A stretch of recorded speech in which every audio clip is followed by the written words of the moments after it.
well, isn't it a benefit, even if you don't think Marianne's going to win, even if you think it's a symbolic run, the way I think Bernie's 2016 run started out as being, isn't it good to have someone on the debate stage to heighten the contradictions that you just described, that the squad are not heightening? So I want to keep playing, but just real quick, we already did. We literally had 2 times. Like, Bernie literally exposed Joe Biden. Like, Bernie destroyed Hillary Clinton over and over again. Like, Bernie Sanders destroyed that debate before Nevada. I don't know if you guys remember that debate when they all was going after him, and he actually went up in the polls after that? We had that. And this is the point I made earlier in the show. We had narrative. It's not about narrative. It's about running in this party where the elections are rigged. The system is rigged. The voters are progressive. They just have nowhere to vote. There's no way the candidate's going to win. But let's continue. I don't want to be long. Let's continue.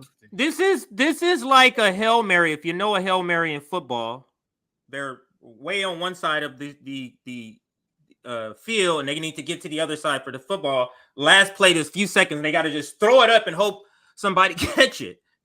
Usually, it at least goes 60 or 70 yards. Marianne Williamson is a Hail Mary that goes 3 yards, and you need 70 yards. Yes. The Hail Mary is so terrible. Like, it doesn't even go in. It goes 3 yards. So that's a great point. What the point I have to make about this, Nick, is that Marianne Williamson is not enough for this moment, and the progressive managerial classes choices for a candidate it's always short of what's needed.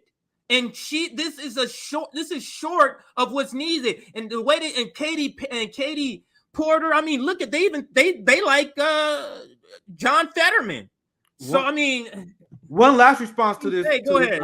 One last response to this idea, because there was value, and there is value in shifting the narrative in order to help this country become more progressive.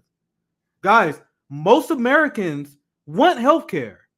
Most Americans agree with increasing the minimum wage. Most Americans want to decrease the military budget, but they're not getting it. We won the narrative battle. We are, look at how popular progressive ideas are. Even UBI is popular. That was deeply underwater. Defund the police, popular by independents and Democrats. We won the narrative battle already, so why are we doing it again? The problem is that people want these things, but the Democratic Party is not giving him them things. So we want to have another narrative battle, so we talk about things that you're not going to get through the Democratic Party, and then that candidate endorse the party, leaving people to believe that the party will achieve those things the same way Biden and Bernie did with the Progressive Task Force. So all you're doing is hurting the narrative, because now you're shifting the narrative into being, oh, these are good things, we get them through the Democratic Party, instead of saying these are good things the Democratic Party will not give you.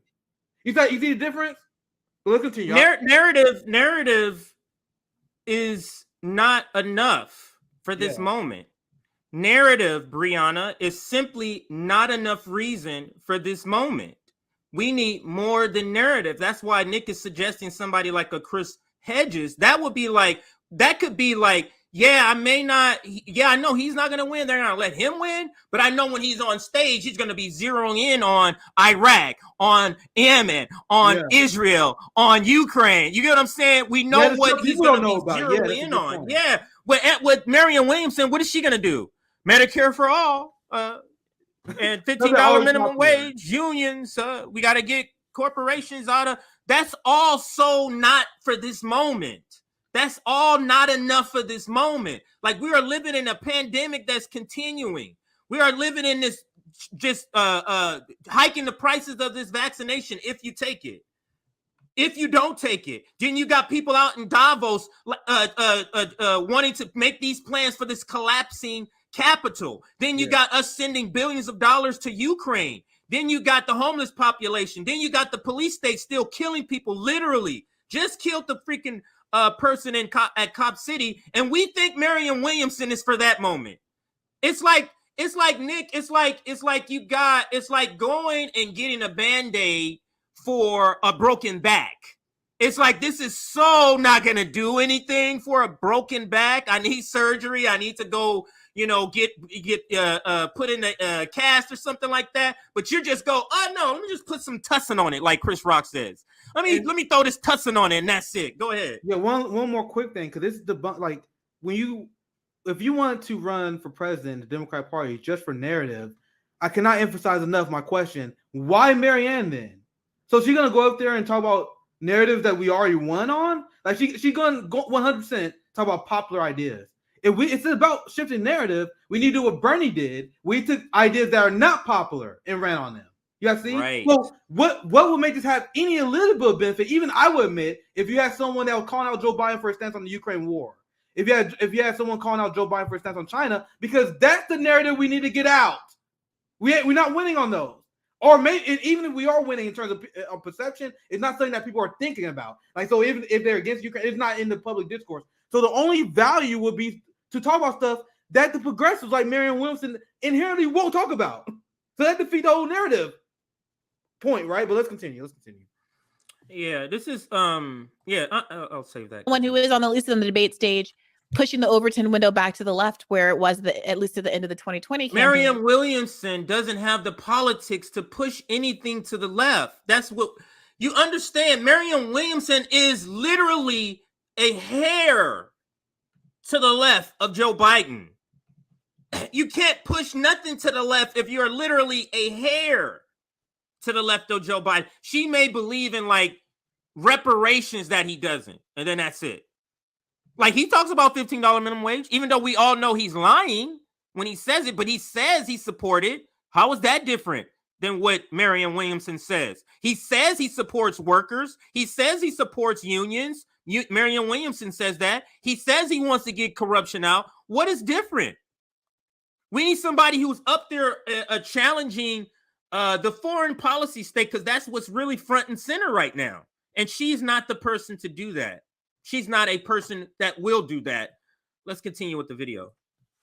Instead of just allowing the public imagination to exist somewhere between Joe Biden and Ron DeSantis.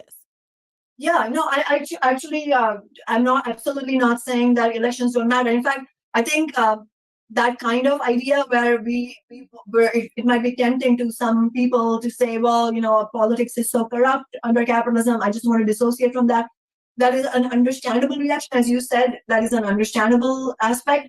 However, it's not helpful in the sense that if we don't have an actual challenge to the Democratic Party, then it leaves the field open for them to then play this game continually, where working people are kept in limbo, but there's no party that represents them. But then there's a whole section of working people that wants to put their faith in at least some Democrats or to some extent in the Democratic Party. So it's always in this ether of confusion that never gets resolved. So I don't think simply saying elections don't matter is a helpful position. I also don't think, and I'll come to your question about the specific candidate, but I also don't think that elections are the primary avenue for winning massive victories, and which is why we have launched Workers Strike Back. And that doesn't mean we wouldn't be supporting electoral candidates, but I think the primary focus has to be on movement building, even with the electoral. This is such a thing that the professional managerial class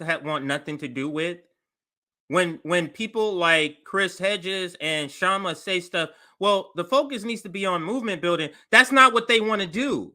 They want to, post some memes about their candidate. They want to do some phone banking, do some hashtags, and then go vote, and then that's it. They're not trying to movement build. They're not trying to make changes in that way. And Sabby says workers get sold out all the time with this particular strategy.